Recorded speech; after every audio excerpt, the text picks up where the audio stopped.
Du procès du 13 novembre 2015 et nous sommes déjà au 17e épisode aujourd'hui avec Michel Zerbi. Bonjour Michel. Bonjour Ilana. Alors Michel, je le rappelle, vous couvrez ce procès terrible des attentats du 13 novembre et ce matin, on va continuer à évoquer les récits des survivants du Bataclan. Hier, les témoignages qu'on a entendus aux audiences, c'était ces spectateurs qui étaient au balcon. Chance d'y être, si on peut dire, car ils ont été épargnés. Et ce matin, vous souhaitiez justement parler de l'entraide aussi assez incroyable qui s'est mise en place entre les spectateurs, les différents spectateurs pour s'enfuir. Oui, l'entraide et la solidarité, on va en parler. Alors c'est vrai, la topographie de la salle, le plan de la salle est très importante pour comprendre comment certains ont réussi à s'échapper au massacre et d'autres non.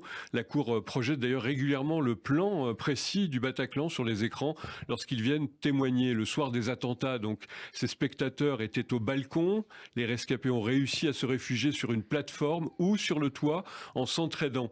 Et pour assister au concert du groupe Eagles of Death Metal, ils avaient choisi de ne pas descendre dans la fosse pour des raisons différentes, mais de se poster au balcon. Le concert affiché complet, rappelons-le, au Bataclan, 1500 personnes étaient présentes. Toujours est-il que cette position dans la salle, la possibilité de monter des marches ce soir-là, leur a sans doute sauvé la vie. On est allé au balcon car ma femme n'aime pas les mouvements de foule. Avec le recul, je me dis que ce fut une vraie riche idée, a dit Olivier, qui est devenu d'ailleurs vice-président de l'association Life for Paris et qui s'en veut tout de même d'avoir traîné sa femme fatiguée au concert. Riche idée, comme il le dit, qu'il ajoute dans un sourire, car oui, aux audiences, il y a parfois des petites respirations d'humour. Et c'est sur cette chanson, justement, Kiss the Devil des Eagles of Death Metal, que l'attentat va malheureusement commencer.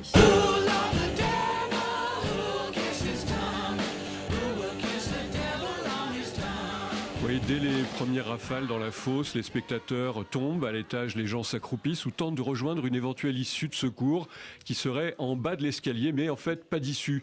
D'autres se retranchent dans une petite loge. Émilie Forquin et son mari, Nicolas, font partie de ces personnes. C'est leur Bataclan à eux. C'est à deux qu'ils vont essayer de survivre. Son mari tente de la rassurer. Émilie aperçoit dans la pièce un petit garçon de 7 ans avec des écouteurs que lui a mis sa maman pour le protéger du bruit. La mère est à quelques mètres de lui. On est tellement serré que j'ai peur qu'il manque d'air, raconte Émilie, qui décide de rassurer le garçon. Ce petit garçon, là, sans doute aidé à ne plus paniquer selon son mari. Émilie qui va raconter, vous vous souvenez, le rôle de Clarisse, notre James Bond à nous, je vous l'avais déjà raconté, oui, qui défonce le faux plafond pour accéder à une plateforme après qu'une trappe ait été ouverte. Alors fragile, cette cage permet d'être un peu plus à l'abri au cas où les terroristes monteraient à l'otage. Et il y a de la solidarité, de l'humanité, de l'entraide, a dit Nicolas, le mari d'Émilie. Pas de bousculade pour accéder sur cette plateforme. Les hommes les plus forts aident les moins souples à grimper en s'appuyant sur le réservoir des toilettes, notamment Jérôme qui a parlé hier. À l'époque, il avait fait à son service militaire dans un RIMA et il n'a pas ménagé ses efforts. Il a sauvé pas mal de gens et il dit, si on doit me remettre une médaille, ce n'est pas à moi de la demander, a-t-il dit drôlement. On parlera donc d'Émilie, cette femme qui a été qualifiée de voluptueuse. En fait, elle était très forte. Comme l'a décrit Jérôme, elle ne se sent pas la force d'y arriver. C'est donc grâce à lui et d'un autre individu et de son mari qu'Émilie est sur la plateforme. Chacun d'ailleurs sur la plateforme va essayer d'alerter la police, ses proches, et attend l'intervention de la BRI. Et d'ailleurs, il nous reste un petit peu de temps, Michel, pour parler du fait que malgré ce sauvetage, cette entraide exceptionnelle, ça n'a pas empêché le traumatisme psychologique violent pour les victimes. Oui, il y a eu donc l'assaut de la BRI. Ils sont sortis par les combles. Ils sont passés guidés par la police avec des balises lumineuses devant le bar et ils ont vu ces confettis de chair éparpillés sur les murs.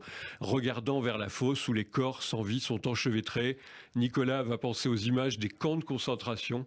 Il s'en excuse d'ailleurs, il ne pourra plus jamais oublier le corps d'une jeune femme qu'il fixe du regard comme si elle dormait.